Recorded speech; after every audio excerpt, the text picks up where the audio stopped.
Hello and welcome dear student. कैसे हैं आप सभी? उम्मीद करता हूं आप सभी बहुत अच्छे होंगे। तो गाइस एक बार फिर से हम मिल गए हैं एक और क्लास के साथ।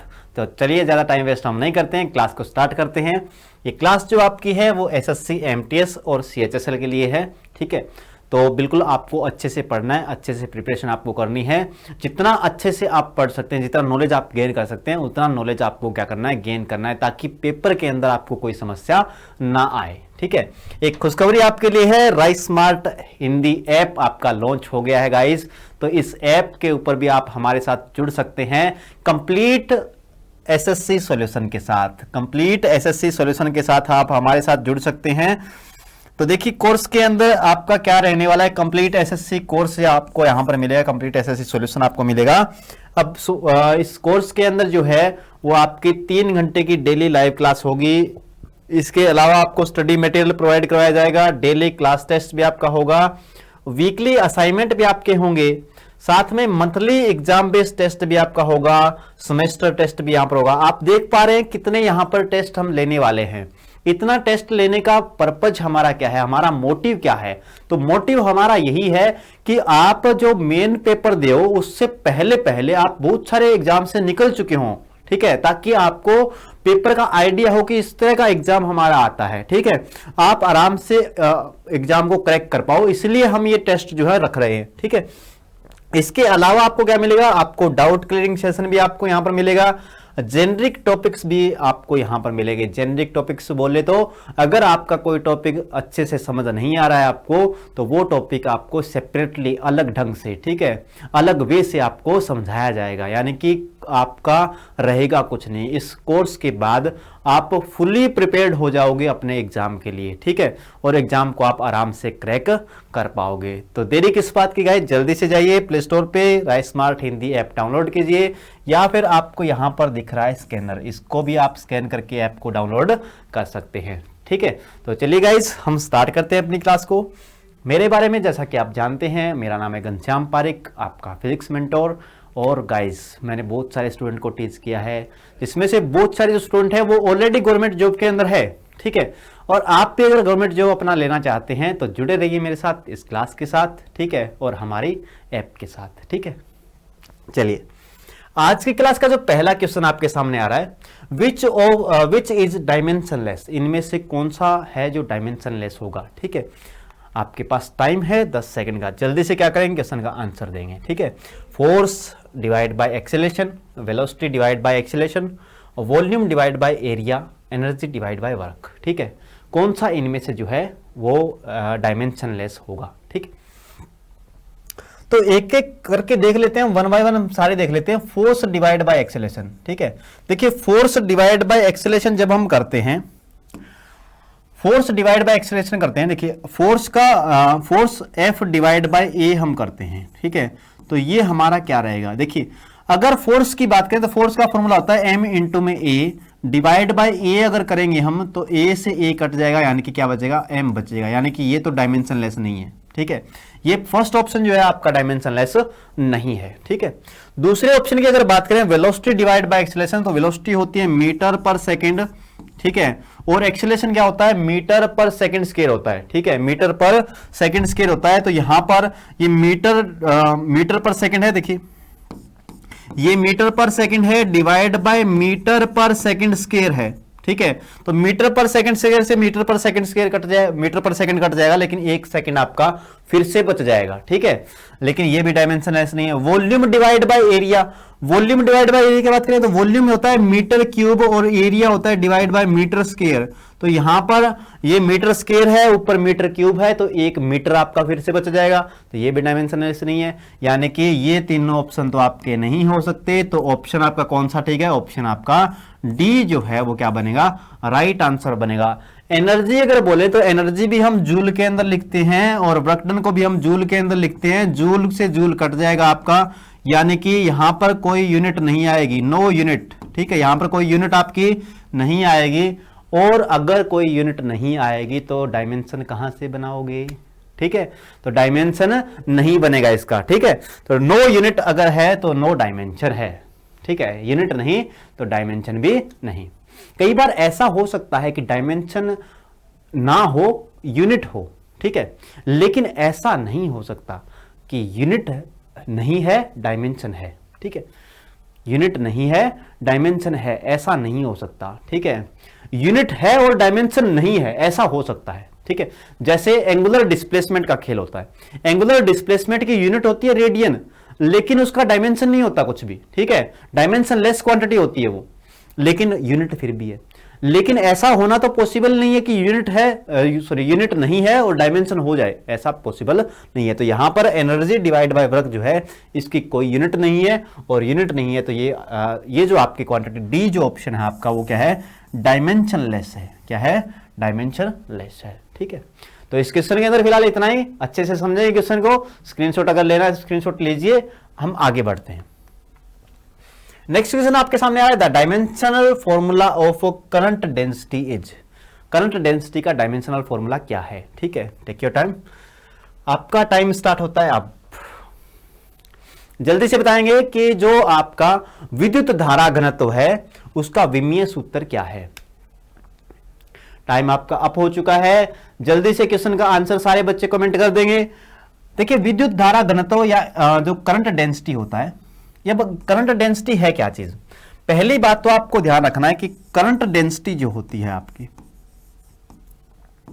करंट डेंसिटी बोले तो यहां पर बोलने का मतलब है इलेक्ट्रिक करंट डेंसिटी से, ठीक है। करंट डेंसिटी को हम जे से लिखते हैं, और जे जो होती है ये एक वेक्टर क्वांटिटी होती है। कैसी क्वांटिटी होती है, वेक्टर क्वांटिटी होती है। और जे जो बराबर होता है, जे बराबर होता है आपका आई डिवाइड बाय ए, यानी कि current flowing per unit area, current flowing per unit area, current flowing per unit area, यानी कि यूनिट एरिया से आपका कितना करंट प्रवाह हो गया है, ठीक है, उसको आप क्या बोलते हैं, करंट डेंसिटी बोलते हैं। और ये कैसी क्वांटिटी है, वेक्टर क्वांटिटी है, ठीक है। अब आई जो है, आई क्या होता है, अगर करंट की बात करें तो क्या होता है, charge flowing per second, charge flowing per unit time, ठीक है, charge flowing per unit time, यानी कि ये है क्यू बाई टी, क्या है, क्यू बाई टी। और नीचे क्या है, एरिया है, तो एरिया का यूनिट क्या बनेगा, मीटर स्क्वायर बनेगा, एरिया का यूनिट क्या बनेगा, मीटर स्क्वायर बनेगा। तो यहां पर बन जाएगा क्यू डिवाइड बाय टी का यूनिट क्या बनेगा, ये टाइम है, टी यहां पर क्या है, टाइम है, ठीक है। तो टी बनेगा और यहां पर ये क्या बनेगा, मीटर के लिए एल स्क्वायर बनेगा, यानी ऑटोमेटिकली कुल मिला के आप बोल सकते हैं, यहां पर एम तो है ही नहीं, ठीक है, एम 0 होगा। अच्छा एल जो है, एल की पावर -2 रहेगी, एल क्योंकि नीचे है ना एल, तो एल की पावर क्या रहेगी, -2 रहेगी, टी की पावर -1 रहेगी, और साथ में क्या रहेगा, क्यू रहेगा, ठीक है। यानी कि इसको हम इस ढंग से भी लिख सकते हैं, m0 l की पावर -2, टी की पावर -1, और साथ में क्या लिख सकते हैं, क्यू लिख सकते हैं। ये डायमेंशनल फॉर्मूला जो है किसका है, इलेक्ट्रिक करंट डेंसिटी का है, ठीक है। इलेक्ट्रिक करंट डेंसिटी का डायमेंशनल फॉर्मूला भी याद रखना है। अच्छा इसकी यूनिट क्या बनेगी, यूनिट बनेगी इसकी ampere per metre square, ampere per metre square, ये होती है यूनिट, किसकी यूनिट है, इलेक्ट्रिक करंट डेंसिटी की यूनिट। इलेक्ट्रिक करंट डेंसिटी की यूनिट है ampere per metre square, ampere per metre square. ध्यान रखना ये एम्पियर यूनिट के अंदर जो ए आ रहा है ना, ये एम्पियर है, और यहां पर जो ए आ रहा है ये एरिया है, ठीक है, ये एरिया है और ये क्या है, एम्पियर, एम्पियर है और ये क्या है, एरिया। तो यूनिट क्या बनेगी, एम्पियर पर मीटर स्क्वायर बनेगी, और डायमेंशनल फॉर्मूला क्या बन जाएगा, m0 l -2 t -1 क्यू, ठीक है, m0 l -2 t -1 और क्यू। यानी कि ऑप्शन ए जो रहेगा वो क्या रहेगा, राइट आंसर रहेगा आपके क्वेश्चन का, ठीक है। इलेक्ट्रिक करंट डेंसिटी बड़ी इंपॉर्टेंट क्वांटिटी है, आपको अच्छे ढंग से क्या होनी चाहिए, याद होनी चाहिए। इलेक्ट्रिक करंट और इलेक्ट्रिक करंट डेंसिटी, देखिए इलेक्ट्रिक करंट जो होता है उसके पास डायरेक्शन होती है, लेकिन फिर भी वो कैसी क्वांटिटी होती है, अदिश राशि होती है, स्केलर क्वांटिटी होती है। लेकिन इलेक्ट्रिक करंट डेंसिटी कैसी क्वांटिटी है, ये वेक्टर क्वांटिटी होती है। कैसी क्वांटिटी होती है, electric current density vector quantity होती है। इसको जे से लिखते हैं हम, किससे लिखते हैं, जे से। जहां पर करंट की यूनिट क्या होती है, एम्पियर होती है, वहीं पे इलेक्ट्रिक करंट डेंसिटी की यूनिट जो होती है वो क्या होती है, एम्पियर पर मीटर स्क्वायर होती है। क्या रखेंगे, अच्छे से दिल और दिमाग के किसी कोने में आप क्या रखेंगे, इस बात को फिट रखेंगे, ठीक है। चलिए नेक्स्ट क्वेश्चन आपके सामने है। क्वेश्चन क्या बोल रहा है, जल्दी से क्वेश्चन को पढ़ेंगे। Match the list one list 1 के अंदर आपको यूनिट दी गई है कुछ, विद लिस्ट 2 यहां पर क्या दिया है आपको, फिजिकल क्वांटिटी कुछ दी गई है, and select the correct answer using the codes given below the list. यानी कि नीचे कुछ आपको कोड दिए गए हैं, इस कोड का यूज करेंगे और क्या करेंगे, इनका सही मिलान करेंगे। ठीक है, क्या करेंगे, सही मिलान करेंगे। आपके पास कुछ टाइम है 10 सेकंड का। ठीक है, जल्दी से क्या करेंगे, मिलान करेंगे सारे बच्चे मिलकर। ठीक है, सारे बच्चे मिलकर क्या करेंगे, मिलान करेंगे यहां पर। ठीक है, चलिए टाइम आपका खत्म हो चुका है। ठीक है, अब मिलान करने की बारी आ गई मेरी। ठीक है, अब मैं मिलान करके दिखाता हूं आपको। देखिए वाट, वाट यहां पर यूनिट है। वाट किसकी यूनिट होती है जी, वाट पावर की यूनिट होती है। किसकी यूनिट होती है, पावर की यूनिट होती है। तो इसके लिए ए का क्या आ जाएगा, 2 नंबर। ठीक है, ए के लिए क्या आएगा, 2 नंबर आएगा। 2 नंबर में आपको पावर दे रखा है। टेस्ला, टेस्ला यूनिट होती है मैग्नेटिक फील्ड की। टेस्ला किसकी यूनिट होती है, मैग्नेटिक फील्ड की। तो बी जो है उसके साथ क्या आएगा, 4 नंबर आएगा। ठीक है, कूलम्ब, कूलम्ब यूनिट होती है किसकी, इलेक्ट्रिकल चार्ज की, यानी कि सी के साथ क्या आएगा, 1 नंबर आएगा। और कैंडेला, कैंडेला यूनिट होती है किसकी, ल्यूमिनस इंटेंसिटी की। तो डी के साथ क्या आएगा, 4 नंबर आएगा। ठीक है, यानी कि ए के साथ 2 नंबर, ए के साथ 2 नंबर। सिर्फ ऑप्शन डी के अंदर क्या दिए गए, ए के साथ 2 नंबर दिए गए, बाकियों को देखने की जरूरत आपको नहीं है।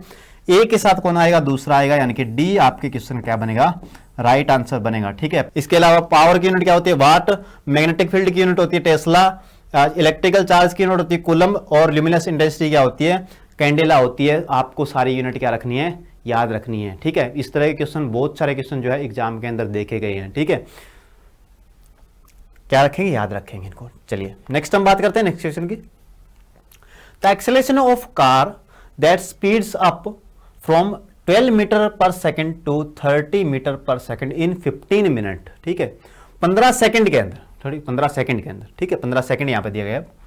15 सेकंड के अंदर किसी कार की जो स्पीड है वो 12 मीटर से बढ़ के कितना हो जाती है, 30 मीटर हो जाती है। ठीक है, तो एक्सेलरेशन क्या होगा, देखिए एक्सेलरेशन की बात करें या त्वरण की बात करें। ठीक है, त्वरण बोले या क्या बोले, एक्सेलरेशन बोले। ठीक है, इसको ऐसे लिखते हैं हम। अब एक्सेलरेशन या त्वरण होता क्या है, त्वरण होता है चेंज इन स्पीड या change in velocity. Change in velocity बोले या फिर स्केलर के अंदर बोलना चेंज इन स्पीड भी बोल सकते हैं। ठीक है, change in velocity divide by time, change in velocity divide by time. अब वेलोसिटी के अंदर कितना चेंज हुआ है, देखिए फाइनल आपकी 30 हो गई है, कहां से हुई है, 12 से। तो चेंज कितना हुआ है, चेंज हुआ है 30 माइनस 12। कितना चेंज हुआ है, 30 माइनस 12। और कितने टाइम के अंदर हुआ है, 15 सेकंड के अंदर। तो डिवाइड बाय क्या कर देंगे, 15 कर देंगे। ये क्या होगा, ये आपकी वैल्यू होगी किसकी, एक्सेलरेशन की। किसकी वैल्यू होगी, ये त्वरण की वैल्यू होगी। अब 30 में से 12 जाएगा तो कितना बचेगा, ये बच जाएगा 18/15।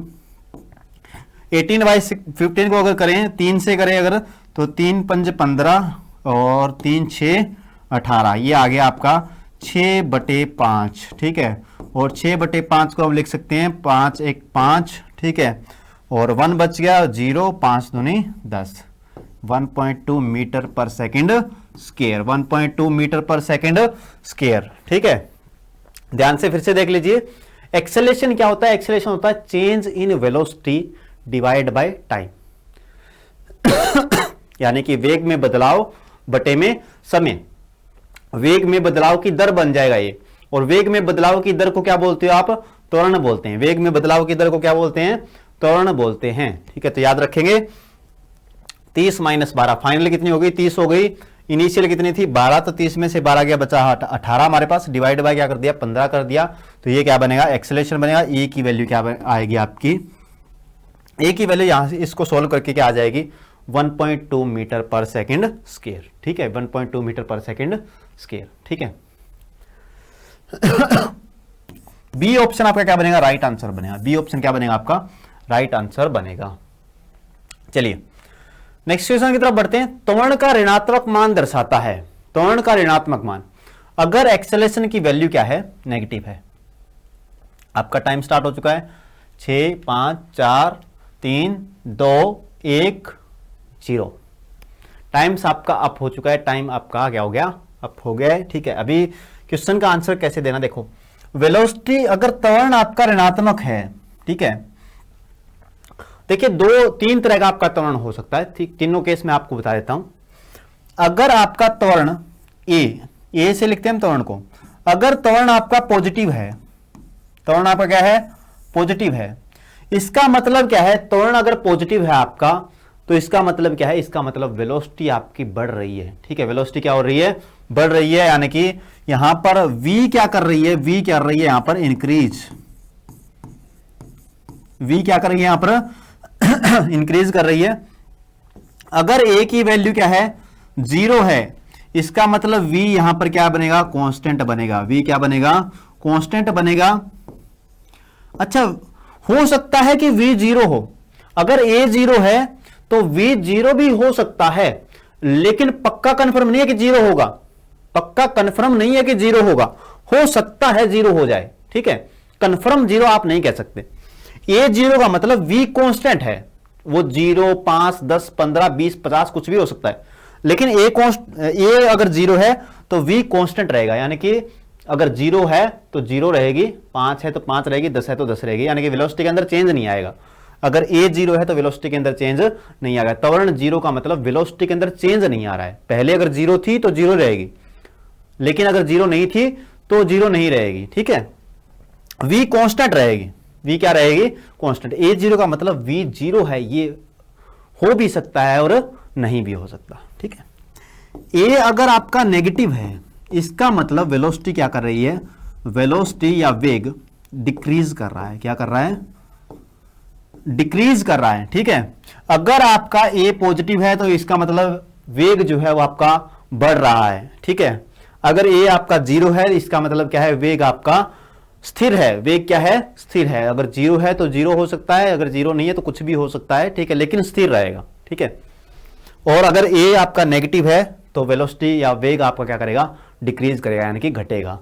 यहां पर क्या देखा आपको क्वेश्चन के अंदर, त्वरण का मान ऋणात्मक है, त्वरण ऋणात्मक अगर है त्वरण का मान, यानी कि नेगेटिव है, तो इसका मतलब वेलोसिटी क्या करेगी, डिक्रीज करेगी। ठीक है, वेलोसिटी क्या करेगी, डिक्रीज करेगी। ऑप्शन बी के अंदर आपको दे रखा है, वेलोसिटी क्या करेगी, डिक्रीज करेगी। क्या करेगी, वेलोसिटी डिक्रीज यहां पर करेगी। बी ऑप्शन जो है वो क्वेश्चन का क्या बनेगा, राइट आंसर बनेगा। ठीक है, velocity remain same, velocity remain same, ये कब होता, जब a की वैल्यू क्या होती है, 0 होती है। अगर आपको बोल देता त्वरण 0 है, ठीक है, तो a की वैल्यू, v की वैल्यू क्या होती है, रिमेन सेम होती। अगर इंक्रीज करती, ये कब होता, ये जब होता जब a की वैल्यू पॉजिटिव कहता। अगर a की वैल्यू ये बोलता त्वरण का मान धनात्मक है तो क्या होती, ऑप्शन ए आपका राइट आंसर होता। लेकिन अभी क्या बोल रखा है, अभी बोल रखा है त्वरण का मान ऋणात्मक है। ठीक है, तो ऋणात्मक अगर है तो वेलोसिटी क्या करेगी, डिक्रीज करेगी। याद रखेंगे अच्छे से। चलिए नेक्स्ट क्वेश्चन आपका है, which of following can be 0 when a particle is in motion for some time. क्या बोल रहा है, निम्नलिखित में से कौन सा शून्य हो सकता है जब कोई कण कुछ समय के लिए गति में हो। कण ने क्या किया, कुछ समय के लिए गति की। ठीक है, उसके बाद पूछ रहा है कि कौन सा 0 होगा, कौन सा 0 हो सकता है। कण ने क्या किया, कुछ टाइम के लिए कण ने गति की और उसके बाद पूछ रहा है कि कौन सा 0 हो सकता है। यहां पर स्पीड को चाल लिख लीजिए, ये स्पीड क्या होता है, चाल। डिस्टेंस, दूरी 0 हो सकती है, डिस्प्लेसमेंट 0 हो सकता है, स्पीड 0 हो सकती है, नन ऑफ दिस, कोई 0 नहीं होगा। देखिए डिस्टेंस, अगर समझने की कोशिश की, अगर पार्टिकल ने मोशन किया है, अगर पार्टिकल ने क्या किया है, मोशन किया है, तो डिस्टेंस कभी भी 0 नहीं हो सकती, डिस्टेंस बढ़ती रहेगी। ठीक है, जब तक पार्टिकल मोशन कर रहा है डिस्टेंस क्या करती रहेगी, बढ़ती रहेगी, डिस्टेंस इंक्रीज होती रहती है हमेशा। ऐसे ही सेम टू सेम स्पीड के साथ है। ठीक है, स्पीड आपकी क्या करती रहती है, स्पीड आपकी घट सकती है, बढ़ सकती है, ये हो सकता है। लेकिन अगर आपका मोशन हो रहा है, अगर आपका क्या हो रहा है, मोशन हो रहा है, तो स्पीड 0 नहीं हो सकती। अगर आपका मोशन हो रहा है तो स्पीड 0 नहीं हो सकती, याद रखेंगे इस बात को। ठीक है, मोशन अगर हो रहा है तो स्पीड 0 नहीं हो सकती, क्योंकि स्पीड क्या होती है, स्पीड होती है, अगर स्पीड की बात करें तो स्पीड क्या होती है, स्पीड होती है distance upon time, distance upon time. तो डिस्टेंस 0 जब नहीं हो सकती तो स्पीड कैसे 0 हो सकती है। ठीक है, स्पीड 0 नहीं हो सकती है। अगर आपका मोशन हो रहा है तो स्पीड 0 नहीं हो सकती, डिस्टेंस 0 नहीं हो सकता। हाँ, डिस्प्लेसमेंट 0 हो सकता है। कुछ टाइम के लिए मोशन किया, मान लीजिए कि एक वस्तु जो है वो ए से चलनी स्टार्ट की और ए से बी पॉइंट पे गई कुछ टाइम के लिए और बी से वापस कहां आ गई, ए पे आ गई, तो इसका विस्थापन क्या हुआ, 0। ए से बी पे गई और बी से ए पे आ गई, वापस यहां आके रुक गई, ठीक है। तो यहां पर डिस्टेंस 0 नहीं होगा, स्पीड 0 नहीं होगी, लेकिन डिस्प्लेसमेंट क्या हो जाएगा, 0 हो जाएगा। डिस्प्लेसमेंट एक वेक्टर क्वांटिटी है, विस्थापन क्या हो जाएगा, 0 यहां पर हो जाएगा, क्योंकि विस्थापन क्या होता है, विस्थापन होता है minimum distance between initial and final position, ठीक है। Minimum distance between initial and final position. तो मिनिमम डिस्टेंस क्या होगा, ए से स्टार्ट किया वापस ए पे आ गया, तो मिनिमम डिस्टेंस क्या होगा, डिस्टेंस तो इसने कवर किया ही नहीं कुछ, मिनिमम डिस्टेंस तो कुछ नहीं कवर किया इसने, ठीक है। तो यहां पर डिस्प्लेसमेंट क्या हो सकता है, 0 हो सकता है, ठीक है। यानी कि वस्तु ने कुछ टाइम के लिए मोशन किया तो डिस्टेंस डिस्प्लेसमेंट क्या हो सकता है, इसका 0 हो सकता है, डिस्टेंस स्पीड 0 नहीं होगी। हाँ, यहां पर वेलोसिटी दिया होता, अगर बाई चांस वेलोसिटी दिया होता तो वेलोसिटी भी 0 हो सकती थी। वेलोसिटी का मतलब वेग, अगर वेग दिया होता तो भी 0 हो सकता था, ऐसा नहीं कि होगा ही पक्का, पक्का कंफर्म नहीं है, लेकिन यह पूछ रहा है कि कौन सा हो सकता है, ठीक है। तो हो सकता में तो डिस्प्लेसमेंट 0 हो सकता है, वेलोसिटी 0 हो सकती है, लेकिन डिस्टेंस स्पीड 0 नहीं हो सकती, ठीक है। तो याद रखेंगे इस बात को अच्छे से। चलिए नेक्स्ट क्वेश्चन आपके सामने है, निम्न में से कौन सा कथन असत्य है, ठीक है, यानी कि फॉल्स स्टेटमेंट जो है उसको आपको चूज करना है, ठीक है। कौन सा असत्य है, असत्य को तो पहचान लोगे, देखिए असत्य को पहचानना है हमें, ठीक है। अब हमने किया क्या है, असत्य को ही तो पहचाना है, ठीक है, तभी तो हम यहां आए हैं, ठीक है। बाकी असत्य को पहचान कर और सत्य की खोज में हम यहां तक पहुंच गए। देखिए, ए बॉडी कैन हैव 0 वेलोसिटी, किसी बॉडी की वेलोसिटी 0 हो सकती है, स्टिल बी एक्सेलेटेड। हाँ बिल्कुल, यह कथन बिल्कुल सत्य है कि वेलोसिटी 0 हो सकती है, लेकिन फिर भी वस्तु जो है त्वरित हो, ऐसा हो सकता है। जैसे कोई मान लीजिए कोई ऑब्जेक्ट को आप ऊपर की तरफ फेंकते हो, ठीक है, ऊपर की तरफ आप थ्रो करते हो, ऊपर की तरफ थ्रो करोगे तो एक मैक्सिमम हाइट पे जाके वो रुक जाएगा, ठीक है। लेकिन मैक्सिमम हाइट पे जाके रुक तो गया, लेकिन अभी भी उसका एक्सेलेरेशन क्या है, 9.8 मीटर पर सेकंड स्क्वायर है, अभी भी उसका एक्सेलेरेशन क्या होगा, 9.8 मीटर पर सेकंड स्क्वायर होगा, यानी कि वेलोसिटी 0 हो सकती है, त्वरण 0 नहीं होगा, ठीक है। ऐसा नहीं कि होगा ही नहीं, कभी हो सकता है, ठीक है, लेकिन ऐसा हो सकता है कि वेलोसिटी 0 हो लेकिन त्वरण 0 ना हो, बिल्कुल सत्य बात है। A body can have constant velocity, velocity constant है, स्टिल हैव वेरिंग स्पीड, यानी कि स्पीड उसकी चेंज हो रही है, वेलोसिटी कांस्टेंट, स्पीड चेंज हो रही है। अगला क्या कर रहा है, a body can have constant speed and still have varying velocity. देखिए, ये हो सकता है कांस्टेंट स्पीड हो और वेलोसिटी क्या करे, वेरी करे, ऐसा हो सकता है, क्योंकि वेलोसिटी अकेली स्पीड पे डिपेंड नहीं करती, वेलोसिटी क्या करती है, डायरेक्शन पे भी डिपेंड करती है। हो सकता है कि सर्कुलर मोशन हो रहा हो, अगर सर्कुलर मोशन आपका हो रहा है, अब इसके अंदर मान लीजिए कोई ऑब्जेक्ट जो है वो एक यूनिफॉर्म स्पीड से चल रहा है, मतलब कांस्टेंट स्पीड से 5 मीटर पर सेकंड स्केल से 5 मीटर पर सेकंड से ये क्या कर रहा है, सर्कल कर रहा है, ठीक है, यानी कि वृत्तीय पाथ पे घूम रहा है ये 5 मीटर पर सेकंड से, तो इसकी स्पीड क्या है, कांस्टेंट है, लेकिन वेलोसिटी इसकी क्या कर रही है, चेंज हो रही है। वेलोसिटी क्या हो रही है, इसकी चेंज हो रही है। वेलोसिटी क्यों चेंज हो रही है, क्योंकि बार बार ये अपनी दिशा बदल रहा है, बार बार क्या कर रहा है, दिशा बदल रहा है। इस बात को समझे, वेलोसिटी कब चेंज होगी, वेलोसिटी कब चेंज होगी, जब स्पीड चेंज हो या तो, और या दिशा चेंज हो, ठीक है, या दिशा बदल जाए तब वेलोसिटी बदल जाएगी, ठीक है। तो यहां पर स्पीड तो चेंज नहीं हो रही, स्पीड तो 5 मीटर पर सेकंड है, लेकिन स्पीड तो कांस्टेंट है यहां पर, लेकिन दिशा बदल रही है तो वेलोसिटी चेंज हो रही है, यानी कि ये कथन भी बिल्कुल सत्य है। सी ऑप्शन जो है वो बिल्कुल सत्य बात है, ए ऑप्शन भी सत्य था, बी ऑप्शन में constant velocity still have varying speed. अगर वेलोसिटी कांस्टेंट है, वेलोसिटी कांस्टेंट का मतलब ये है कि ना तो दिशा बदली जा रही है और ना स्पीड बदली जा रही है। वेलोसिटी कांस्टेंट का मतलब होता है कि ना तो दिशा बदल रही है और ना स्पीड बदल रही है, ठीक है। तो ये कथन बिल्कुल असत्य है। बी ऑप्शन जो है वो क्या बनेगा, राइट आंसर बनेगा। बी ऑप्शन क्या बनेगा, राइट आंसर बनेगा, क्योंकि कांस्टेंट वेलोसिटी, अगर वेलोसिटी कांस्टेंट होगी तो स्पीड भी कांस्टेंट होनी पड़ेगी। वेलोसिटी कांस्टेंट है तो स्पीड भी क्या होगी, कांस्टेंट होगी, ठीक है। इस बात को लिख सकते हैं आप, वेलोसिटी अगर कांस्टेंट होगी तो स्पीड क्या होगी,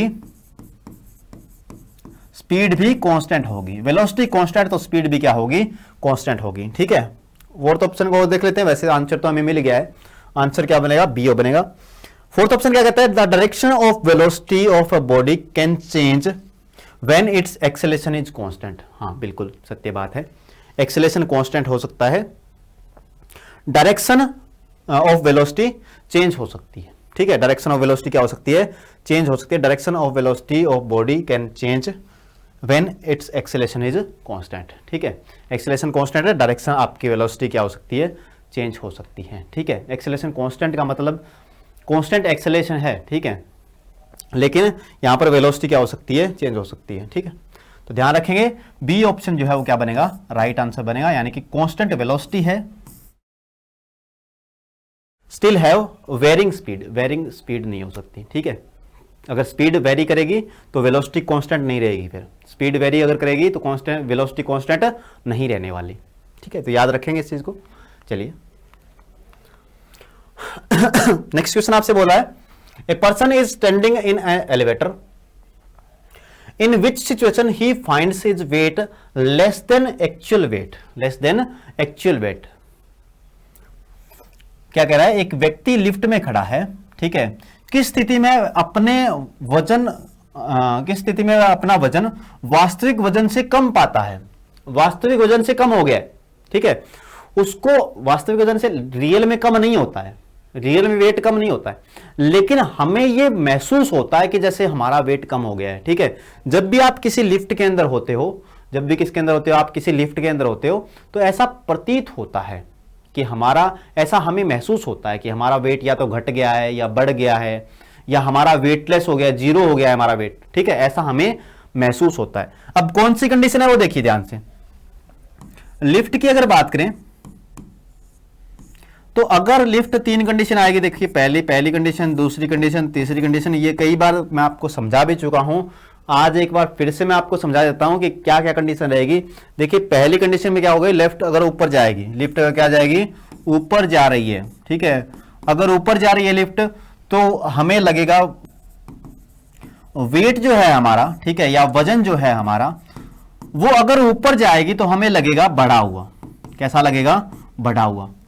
अगर नीचे जाएगी तो लगेगा घटा हुआ। ठीक है, यानी कि इस कंडीशन में क्या करेगा, इंक्रीज करेगा, इस कंडीशन में क्या करेगा, डिक्रीज करेगा।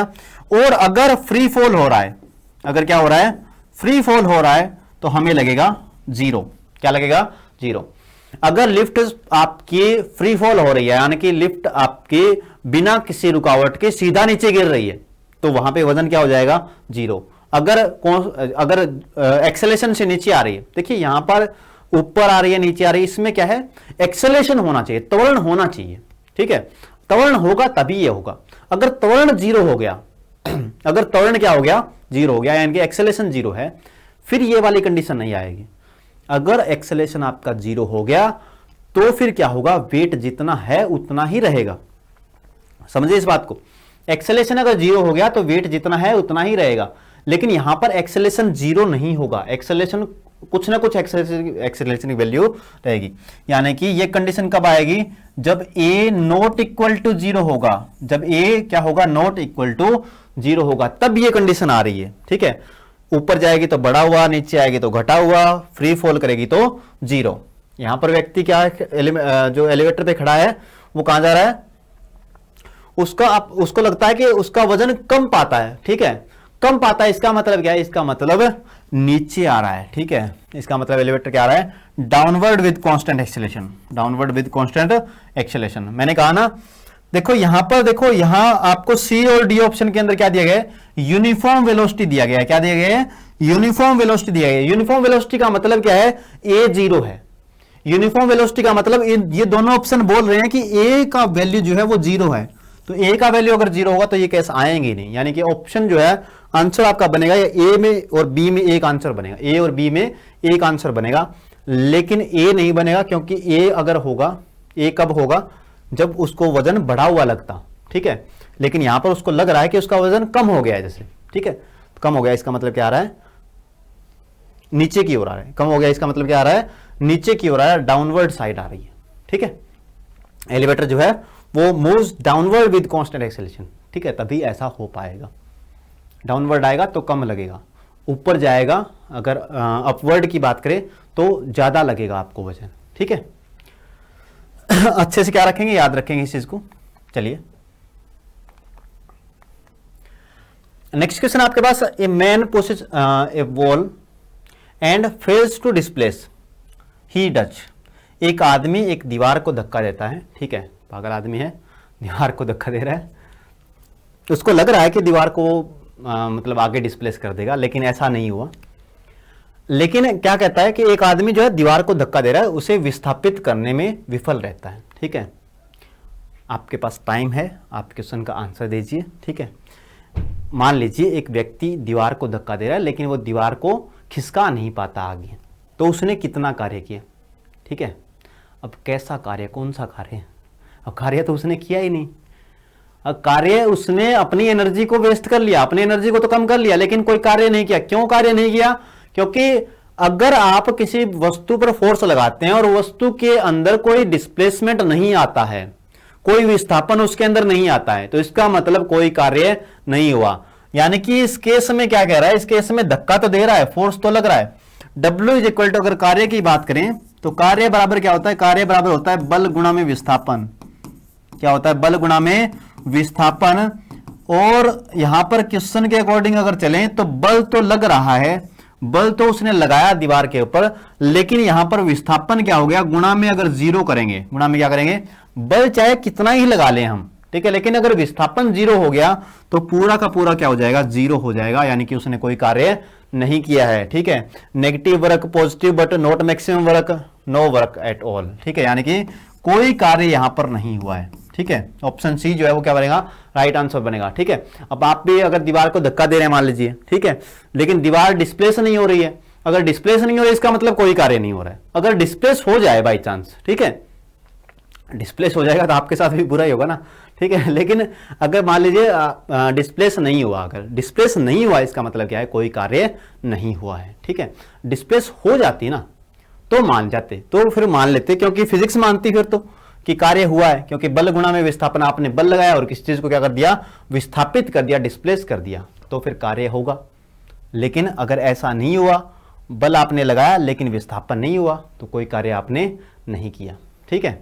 मान लीजिए आप सुबह अपनी जो चारपाई है उस सुबह उठे वहां से, ठीक है, आपने पूरा दिन मेहनत की, और पूरा दिन मेहनत करने के बाद जिम आपने लगाई, आपने ये किया, आपने वो किया, ठीक है, बहुत आप घूमे इधर उधर, लेकिन शाम को आके वापस उसी खाट पे, उसी चारपाई पे सो गए आप। इसका मतलब फिजिक्स के अकॉर्डिंग आपने कोई कार्य नहीं किया, ठीक है। फिजिक्स का मतलब क्या है, डिस्प्लेसमेंट आपका जीरो है, जहां से उठे थे सुबह वही शाम को आके लेट गए, तो आपने कोई कार्य नहीं किया। दिन भर में चाहे आप कितने कार्य करते रहो, लेकिन फिजिक्स इस बात को नहीं मानती, ठीक है, समझ रहे हो बात को। चलिए, कौन सी ऊर्जा की इकाई नहीं है, ऊर्जा की इकाई इनमें से कौन सी नहीं है, वाट सेकंड नहीं है, किलोवाट हावर नहीं है, वाट नहीं है, जूल नहीं है। जल्दी से क्वेश्चन का आंसर देंगे, विद इन सेकंड क्वेश्चन का आंसर देंगे, 10 सेकंड का आपके पास टाइम है। लेकिन ये टाइम जो है वो ज्यादा है, काफी ज्यादा है इस क्वेश्चन का आंसर देने के लिए, क्योंकि आपको सभी को पता है कि वाट जो होती है वो पावर की इकाई होती है। वाट किसकी इकाई होती है, ये जो वाट है यहां पर ये दिया गया है सी ऑप्शन के अंदर, ये किसकी इकाई होती है, पावर की। वाट जो है वो शक्ति की इकाई होती है, जबकि जो वाट हावर है, वाट सेकंड बोल दें या किलोवाट हावर बोल दें या जूल बोल दें, तो ये किसकी इकाई है, वाट सेकंड किलोवाट हावर, ये सारी एनर्जी की इकाई है। किसकी इकाई है, एनर्जी की, ऊर्जा की इकाई होती है ये, तो ध्यान रखेंगे अच्छे से, किसकी इकाई है, ऊर्जा की, ठीक है। और वाट किसकी इकाई है, पावर की।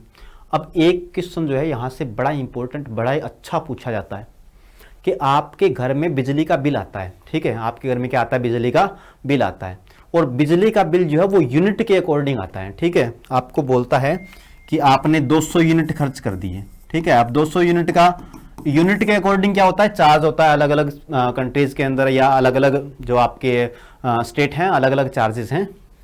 यूनिट के अकॉर्डिंग किसी में 8 रुपए, किसी में 10 रुपए हैं, ठीक है। तो इसके अकॉर्डिंग क्या होता है, अलग अलग चार्ज होता है। तो मान लीजिए एक नॉर्मल मानते हैं कि जैसे 1 यूनिट का खर्चा जो है वो 5 रुपए है, 5 रुपए या 10 रुपए जो भी मान लीजिए, 5 रुपए मान लीजिए 1 यूनिट का खर्चा है, और आपने यूनिट खर्च की 200, तो आपका बिल कितना बनेगा, 200 गुना में 5, 5 दूनी 10, 1000 रुपए आपका बिल बन गया, कितना बन गया, 1000 रुपए बिल बन गया। ये जो बिल आपका आता है ये किसका आता है, पावर का आता है कि एनर्जी का? तो ध्यान रखेंगे यूनिट जो होती है ना, एक यूनिट वो बराबर होती है आपकी किलोवाट आवर के। किसके बराबर होती है, किलोवाट आवर के। और ये जो किलोवाट आवर है ना, यहां पर आप देख सकते हैं किलोवाट आवर, ये किलोवाट आवर जो है ना ये एनर्जी की यूनिट होती है। किसकी यूनिट होती है, एनर्जी की। तो ये बिल जो आता है आपके घर में, जो बिजली का बिल आता है, ठीक है, जो इलेक्ट्रिसिटी का बिल आप पे करते हैं, वो किसका बिल पे करते हैं, एनर्जी का। ठीक है, आपने इलेक्ट्रिसिटी से कितनी एनर्जी जो है वो कंज्यूम की है, ठीक है, इसका आप क्या देते हो, बिल देते हैं। ठीक है, इलेक्ट्रिसिटी के कितनी आपने इलेक्ट्रिकल एनर्जी कंज्यूम की है उसका क्या आता है, बिल आता है। बिल कभी पावर का नहीं आता, ध्यान रखेंगे इस बात को। ठीक है, क्या रखेंगे, ध्यान रखेंगे। किलोवाट आवर जो है वो किसकी यूनिट है, ऊर्जा की यूनिट है। यहां पर एनर्जी की इकाई है, वाट सेकंड भी ऊर्जा की इकाई है, लेकिन जूल, जूल भी किसकी है, ऊर्जा की इकाई है, लेकिन पावर, पावर की इकाई क्या है, वाट है। यहां पर वाट जो दिया गया है वो किसकी इकाई है, पावर की इकाई है। तो ध्यान रखेंगे इस क्वेश्चन को। चलिए नेक्स्ट हम बात करते हैं, विराम में वस्तु के पास हो सकती है। एक वस्तु जो है वो विराम स्थिति के अंदर है। किसके अंदर है, विराम पोजीशन के अंदर, यानी कि रुकी हुई है। ठीक है, कहने का मतलब है रुकी हुई है। अगर रुकी हुई है तो उसके पास स्पीड हो सकती है क्या, स्पीड नहीं हो सकती। अगर रुकी हुई है तो स्पीड काहे की स्पीड। ठीक है, अगर रुकी हुई है वस्तु तो स्पीड कैसे हो सकती है उसके पास, मोमेंटम। अब मोमेंटम क्या होता है, मोमेंटम होता है m इंटू में v। क्या होता है, m इंटू में v। और कह रहा है कि वस्तु रेस्ट में है।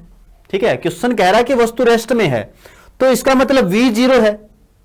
v क्या है, जीरो, और v जीरो है तो मोमेंटम भी जीरो है, यानी कि मोमेंटम भी उसके पास नहीं हो सकता। ठीक है, वेलोसिटी, वेग, वेग भी उसके पास नहीं हो सकता। ठीक है, यानी कि ना तो उसके पास वेलोसिटी होगी, ना उसके पास मोमेंटम होगा, और ना उसके पास क्या होगी, स्पीड होगी, लेकिन एनर्जी हो सकती है। ऑप्शन बी जो है वो क्या बनेगा, राइट आंसर बनेगा। ठीक है, मान लीजिए कि आप, ये ग्राउंड है मान लीजिए, ठीक है, अर्थ सरफेस है, ये ग्राउंड है। ठीक है, और इसके ऊपर यहां पर कोई वस्तु आपके पास स्थिर अवस्था में पड़ी है। ठीक है, इसके ऊपर क्या है, यहां पर वस्तु क्या पड़ी है, स्थिर अवस्था में पड़ी है, h हाइट ऊपर। तो इसके पास क्या हो सकती है, एनर्जी हो सकती है। क्या हो सकती है, एनर्जी इसके पास हो सकती है। ठीक है, यानी कि अगर वस्तु आपकी विराम स्थिति के अंदर है तो एनर्जी उसके पास हो सकती है, बाकी कुछ, बाकी स्पीड, मोमेंटम या वेलोसिटी ये उसके पास नहीं होगी। मान लीजिए इसका मास m है तो इसके पास एक एनर्जी होती है जिसको आप पोटेंशियल एनर्जी बोलते हो, और पोटेंशियल एनर्जी क्या होती है, mgh के बराबर। किसके बराबर, mdh नहीं, mgh। mgh यानी कि मास इंटू में ग्रेविटी इंटू में हाइट, इतनी एनर्जी उसके पास होती है। और ये कौन सी एनर्जी है जी, ये पोटेंशियल एनर्जी है। कौन सी एनर्जी है, पोटेंशियल एनर्जी है। पोटेंशियल एनर्जी इसके पास है और वो इसके पास हो सकती है। ठीक है, अगर ये मूव करती होती तो शायद इसके पास काइनेटिक एनर्जी भी होती। ठीक है, शायद क्या होती, काइनेटिक एनर्जी। अगर मूव कर रही होती तो इसके पास काइनेटिक एनर्जी होती, लेकिन अभी रुकी हुई, आपसे कह रहा है क्वेश्चन के विराम अवस्था में वस्तु है तो उसके पास क्या है, पोटेंशियल एनर्जी है। देखो यहां पर इस एग्जांपल के अंदर बात करें तो इसके पास क्या है, पोटेंशियल एनर्जी है। ठीक है, यानी कि रुकी हुई अगर वस्तु है तो उसके पास स्पीड, मोमेंटम, वेलोसिटी नहीं होगी, लेकिन एनर्जी हो सकती है।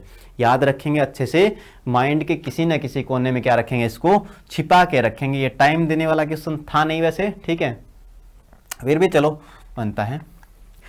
तो गाइस आज के क्वेश्चन हमारे हो गए समाप्त। अभी आपको क्या करना है, आपको प्ले स्टोर पे जाना है, राइसमार्ट का ऐप डाउनलोड करना है। राइसमार्ट का ऐप डाउनलोड करके और आप हमारे साथ जुड़ जाइए। हमारे साथ जुड़ के अपनी तैयारी को जो है आप बेहतरीन ढंग से कर सकते हैं। ठीक है, यहाँ पर आपको स्कैनर दिया गया है, स्कैनर से स्कैन करके भी आप क्या कर सकते हैं, ऐप को डाउनलोड कर सकते हैं। यहां पर स्कैनर दिया हुआ है, स्कैनर को स्कैन करके आप ऐप को डाउनलोड कीजिए। यहां पर आपको मिलने वाला है कंप्लीट एसएससी सॉल्यूशन बैच। ठीक है, और इस बैच के अंदर, ठीक है, क्या क्या चीजें मिलेगी, यहां पर मैं आपको मिलूंगा। ठीक है, इस बैच के अंदर और कंप्लीट एसएससी सॉल्यूशन आपको मिलेगा। कंप्लीट एसएससी सॉल्यूशन का मतलब आपको जिसके लिए बैच चाहिए, एमटीएस, सीएचएसएल या सीजीएल, जो जिस भी एग्जाम के लिए आपको बैच लेना है आप ले सकते हैं। अच्छा, बैच के अंदर आपको क्या क्या चीजें मिलेगी, देखिए 3 घंटे की आपकी क्लास रहेगी, स्टडी मटेरियल आपको मिलेगा, डेली टेस्ट आपके होंगे। एक तो यहां पर आप देख सकते हैं टेस्ट, देखिए daily class test, weekly assignment test, monthly exam based test, semester test, इतने टेस्ट लेने का यहाँ पर कोई हमारा बड़ा मुद्दा नहीं है। हमारा सिर्फ एक बेसिक टारगेट यही है कि हम ज़्यादा से ज़्यादा क्वेश्चन आपको प्रोवाइड करवा सकें, ज़्यादा से ज़्यादा जो एग्जाम ओरिएंटेड क्वेश्चन है, एग्जाम ओरिएंटेड जो सिलेबस है वो हम आपको क्या कर सकें, प्रोवाइड करवा सकें। और इस टेस्ट लेने का मतलब यही है कि आप जो मेन आपका टेस्ट है उससे पहले बहुत सारे टेस्ट आप दे चुके हों, ताकि आपको मेन एग्जाम का पता हो कि इस तरह का एग्जाम हमारा आने वाला है, ठीक है, ताकि आप उसके लिए पहले ही प्रिपेयर्ड रहें, ठीक है, और आप एग्जाम को क्या कर जाएं, क्रैक कर जाएं, ठीक है, और आपको अच्छे से क्या मिल जाए, जॉब मिल जाए। जॉब मिलने के बाद आप क्या करेंगे, मजे करेंगे, ठीक है। तो चलिए आप ऐप को डाउनलोड कर लेंगे और अब मुझे इजाज़त दे देंगे। हम मिलते हैं किसी और क्लास के अंदर। Till then take care.